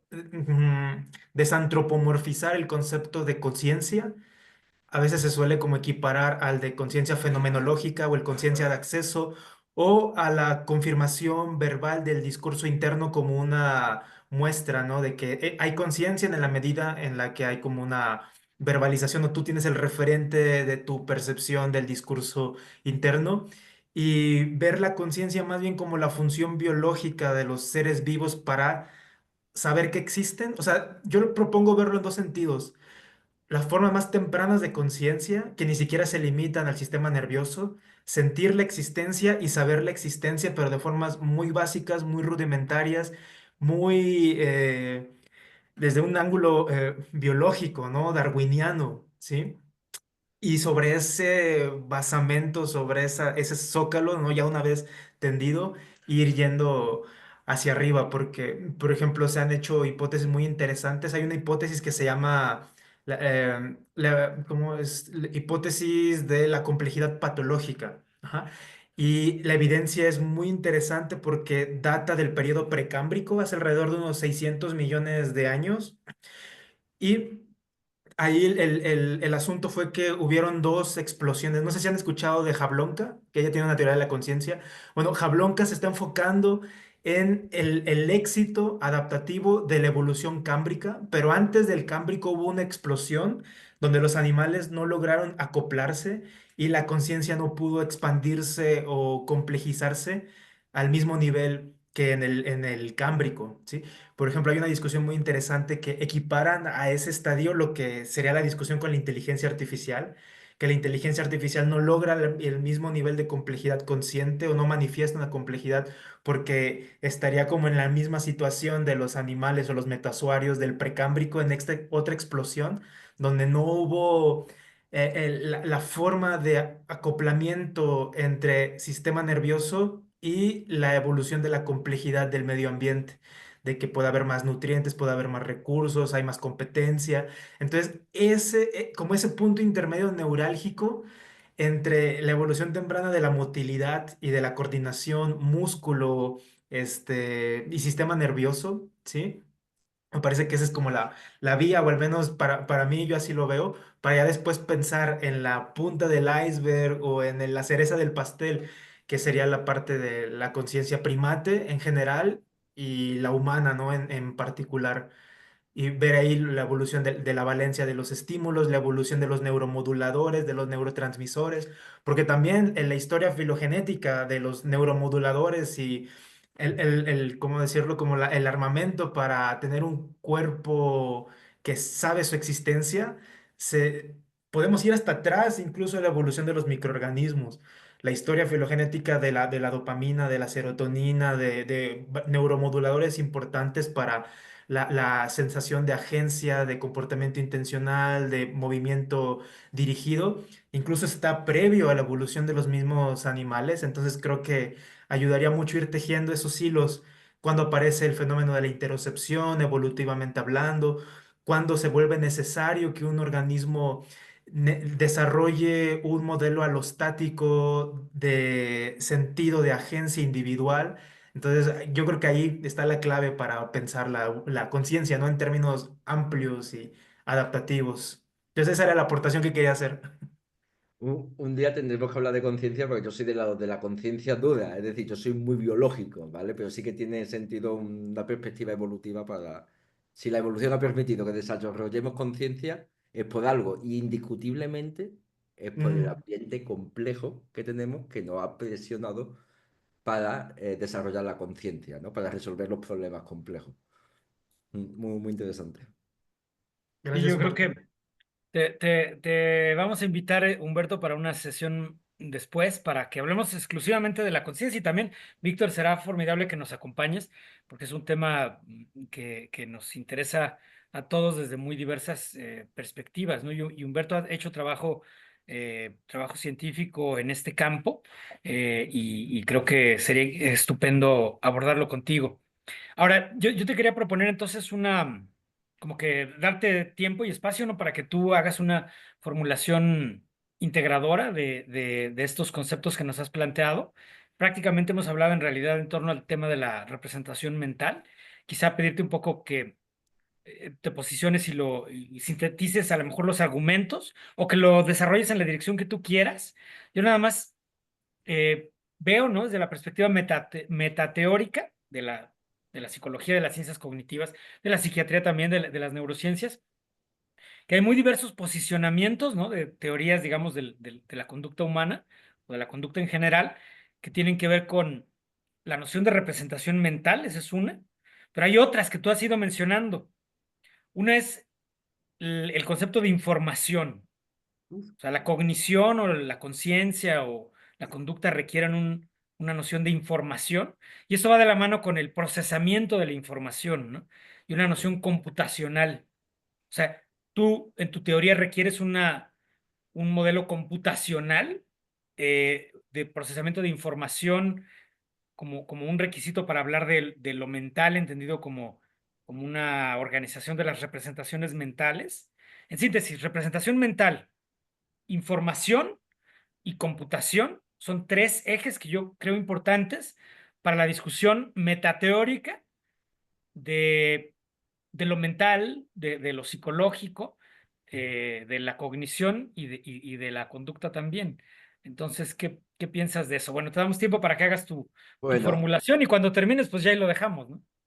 sí, aquí, bueno, te agradezco el tiempo, no sé si va a ser muy amplio o a lo mejor sí, ¿no? Pero es un tema, ya al decir computación ya tiemblo yo un poco, ¿no? Porque se alude al concepto, a la metáfora, ¿no? De cerebro-computadora, que esa metáfora nos ha dado mucho, pero también como que nos han anclado mucho, ¿no? Yo no me intento alejarme de lo que es la computación, prefiero procesamiento. Computación es a nivel de ingeniería, ¿vale? También me causa un poco de incomodidad, aunque me encanta toda esa computación algorítmica de la actividad neuronal que se transforma en manifolds, se transforma en attractors, ¿no? Que son como muchos conceptos, ¿no? Que va evolucionando de lo que es la representación neural. A mí, en cambio, creo que la información es básico. Lo que no podemos procesar no existe. No existe. Y como no existe mentalmente, y perdonadme si uso mentalmente, todo me entendéis, si no existe mentalmente, para tu realidad no existe. Hay una condición patológica que me encanta a mí, que es la heminegligencia, son lesiones a nivel del parietal derecho, del hemisferio derecho. La heminegligencia está la atencional, la representacional, es decir, hay heminegligencia hasta mental. Tú le pides se llama, creo que era heminegligencia representacional, tú le pides a este tipo de paciente que te dibujen la plaza del pueblo y te dibujan la mitad de la plaza del pueblo. Es decir, le falta la mitad de la representación mental. Eso es bastante surrealista, ¿no? Y luego hay otra condición de la negligencia que es un poco. eh, ay, ¿cómo se llama? Bueno, que la voy a explicar, ¿vale? Ahora Jesús seguro que. Delirio confabulatorio, eso que no me salía. Pierden la conciencia de la mitad del cuerpo. Entonces estás en una consulta con ellos y le dices, ¿cuántos somos? Dos. Ah, somos dos. Ok, entonces ¿cuántos brazos tienes cada aquí? Y dice, cuatro. Y dice, ok. Si estos dos son los míos, ¿cuál es el tuyo? Y levanta solamente una mano porque no tiene la conciencia de mitad del cuerpo. Y dice, esta es la mía. Y dice, ¿y el otro? ¿Y el otro lo mía? Y dice, este no sé de quién es. Y el clínico vuelve a insistir, ¿no? Porque el ser es racional, ¿eh? Dice, si estas dos son mías, esa tiene que ser tuya. Dice, y empieza el delirio confabulatorio. ¿Por qué empieza el delirio confabulatorio? Porque hay una lesión a nivel cerebral que no puede procesar la información de la propiocepción, que es un sentido, que aunque no se diga, no puede procesar la información de la propiocepción, por lo tanto, no existe en su realidad, hasta el punto que seres muy racionales son capaces de delirar e inventarse historias estrambóticas y esto historia estrambótica de por qué el brazo está ahí. Me lo has puesto tú, esto es una broma, este brazo es de un marciano. Y eso son porque no somos capaces de procesar la información que nos viene de este brazo. ¿Vale? Entonces, el concepto de información es básico para abordar la conducta desde una perspectiva cognitivista. Lo que no existe, lo que no se procesa, no existe en la representación y, fijaros, en este ejemplo, hasta cómo puede controlarnos nuestra conducta. Lo del brazo es súper obvio, pero imaginaros en comportamiento donde no es tan obvio todo eso delirio fantasioso que nosotros nos creemos porque creemos que hay un funcionamiento normal, ¿no? Y perdóname por la palabra normal que no me gusta mucho, entre comillas, hay un funcionamiento normal del cerebro, pero a lo mejor hay un no procesamiento de la información que le está forzando a un delirio, pero como no es obvio, estamos interaccionando con un delirio, ¿no? Y ahora con todo el tema de la política y todo eso, pues hay que tener cuidado con los polos, ¿no? Porque los polos pueden forzar a muchos delirios, ¿ok? Eso por un lado. Pues ahora voy a atender al concepto de computación. No me gusta la palabra computación, aunque yo la uso, lo voy a reconocer, me gusta más proceso, pero voy a hablar de lo que es la cognición o lo que es para mí la cognición. Porque lo mismo que hemos llamado representación neural, representación mental, yo lo llamo representación cognitiva. Lo que pasa es que tenemos tan dentro que la cognición es un proceso que procesa cierto tipo de información, pues que nos resulta una representación cognitiva que es, ¿no? O mapa cognitivo también se puede usar. Yo creo que la cognición es y esto le hubiese gustado mucho a Víctor, la cognición es la transformación de las representaciones neurales. El proceso no es otra cosa que una transformación de las neuronas. Y esa transformación la medimos en los spike trains, en los potenciales de acción que hemos hablado antes. Por lo tanto, cuando estamos hablando de un proceso cognitivo, estamos hablando realmente de que esas neuronas al activarse ya se transforman. Siempre que se activa una neurona se transforma. Y no hemos quedado a hablar si hay representaciones no conscientes y representaciones conscientes, que eso es un tema súper interesante también. Entonces, nada más activarse las representaciones neurales, cambian y se transforman. Entonces, cuando hablamos del proceso cognitivo llamado como lenguaje, es porque esas neuronas tienen codificado información de tipo verbal. Entonces, esa transformación es de información verbal que está codificado en sus conexiones y en sus estructuras. Y eso es lo que es el lenguaje. Y el lenguaje no es otra cosa, y lo vuelvo a repetir, y a lo mejor suena un poco pesado, pero es la transformación de las neuronas que tienen codificado en su estructura y en sus conexiones información de tipo verbal. Y cuando hablamos de la función motora, sensorio-motora, son activación que conlleva transformaciones de las representaciones neurales, que son neuronas que tienen codificado información sensorio-motora en su estructura y su conectividad. Y ese es el... Entonces, estoy intentando hacer un ejercicio porque yo también soy víctima de toda una historia pues, de aprendizaje, donde hemos hablado de función cognitiva. Intentar cambiar la palabra proceso, sobre todo computación, proceso más o menos el ámbito, pero computación lo estoy intentando cambiar y hablar más de transformaciones de representaciones neurales que si es que no me gusta representación, ok, llamo transformación de la estructura y la conectividad de las neuronas. Y ahora, dependiendo de la información que tiene codificada, es pues la dimensión procesual, ¿no? O procedural. Si lleva información de verbal, pues será esa transformación dará origen al lenguaje. Si lleva... Y todavía está un poco vago todo esto porque ahora, si tú me dices, bueno, ¿qué son las funciones ejecutivas? ¡Wow! ¿No? Bajo la transformación de qué, la representación neural de qué son las funciones ejecutivas, que es ser, al final es una planificación, ¿no?